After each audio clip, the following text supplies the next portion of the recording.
અને વિહત મેલડી રમવા આવશે એટલે ગામની સૌ વસ્તી ત્યાં માના દર્શન કરવા જશે. પછી મોતીભાઈ નાયકે ખેલ ચાલુ કર્યો અને જ્યારે દેરાહરામાં માતાજીને ફૂલ ચડાવવાનો સમય થયો ત્યારે ગામની સૌ વાળા વસ્તી ખેલ પડતો મૂકીને માં વિહત મેલડીના મઢે ગઈ. એટલે મોતીભાઈ નાયકના મનમાં થયું કે લાવને હું પણ જોઉં આ જીવન બારની વિહત મેલડી છે કેવી.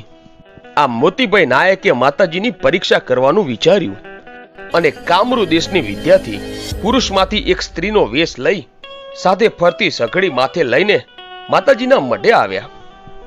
ત્યાં જઈને જોયું તો ભુવાજી જીવણ બારના કોઠે માં વિહત મેલડી ધૂણવા આવેલા. સામે ઉભેલી સ્ત્રીને જોઈને ભુવાજી બોલ્યા કે સઘળી નીચે ઉતારો બેન, માં વિહત મેલડી તમને ઘણું આપશે. ત્યાં તો એ સ્ત્રી બોલી, હે માતાજી, હું ગરાસિયાની દીકરી છું.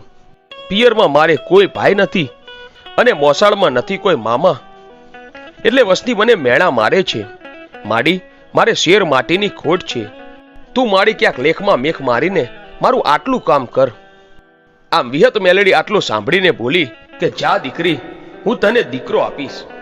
ત્યાં તો મોતીભાઈ નાયકે કામરૂ દેશની વિદ્યાથી ફરી સ્ત્રી વેશમાંથી પુરુષનો વેશ ધારણ કરી લીધો અને બોલ્યા કે હે માતાજી, તમે શું કહો છો? હું તો પુરુષ છું